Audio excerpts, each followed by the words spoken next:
જય સોમનાથ, જય માતાજી મિત્રો, કેમ છો? મજામાં? આજે અમે નીકળી ગયા છીએ ગામડે. ટોપમાં આપણું બાઈક રોકી છે તિરંગા સર્કલ. ત્યાંથી આપણે લેવાની હતી બહેન માટે કેરીઓ. ભાવતાલ કરીને મેં તો લઈ લીધી 2 કિલો કેરી. ત્યાંથી અમે બેઠા બદામ શેક પીવા માટે. બદામ શેક તો એક નંબર હતો ને પીને અમે પહોંચી ગયા વણી. પૂછા આવે એના હાલચાલ. શાંતિ ને?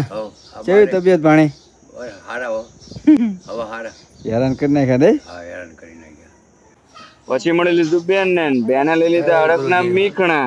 પછી પીધું પાણી, પછી પીધું શરબત, પછી કરી મોટી ગપ ગપ વાતો. થોડા સમય બેઠા અને વાતો ચીતો કરીને પાછા કીધું આવજો.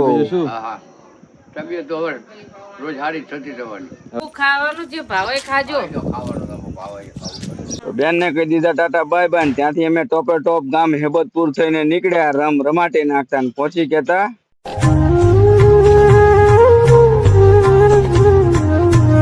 શારદ ગામ. ભાઈ તડકો તો કે મારું કામ. બાપા સીતારામ ના દર્શન કર્યા, પાણી પીધું, અહીંયા કરી લીધો વિડીયો એડિટિંગ. પહોંચી ગયા બેઠા હનુમાન. ત્યાં આપણે ધોઈ લીધું ફર્સ્ટ ક્લાસ મજાનું મોઢું અને પછી કરી લીધા દાદાના દર્શન. જે લોકો ચોટીલાની પગપાળા યાત્રા કરે છે અને સુરેન્દ્રનગર હાઈવે ઉપર આવે છે તે લોકોને જરૂરથી આ મંદિરના દર્શન કર્યા છે. તો તમે કોને કોને આ મંદિરે દર્શન કર્યા છે જરૂરથી કોમેન્ટમાં જણાવી દેજો. અમે નીકળી ગયા અમારા ગામ તરફ ટોપમાં. તો મિત્રો જો આવી ગયું મારું ગામ. વાહ ભાઈ વાહ, મોટા ભાઈ તો આરામથી સુતા છે ને અમે લઈ લીધા બાના આશીર્વાદ.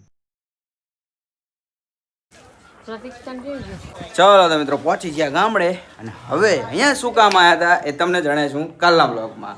મળીએ ફરીથી નવા વિડીયોમાં. જય સોમનાથ, જય માતાજી, બાબા.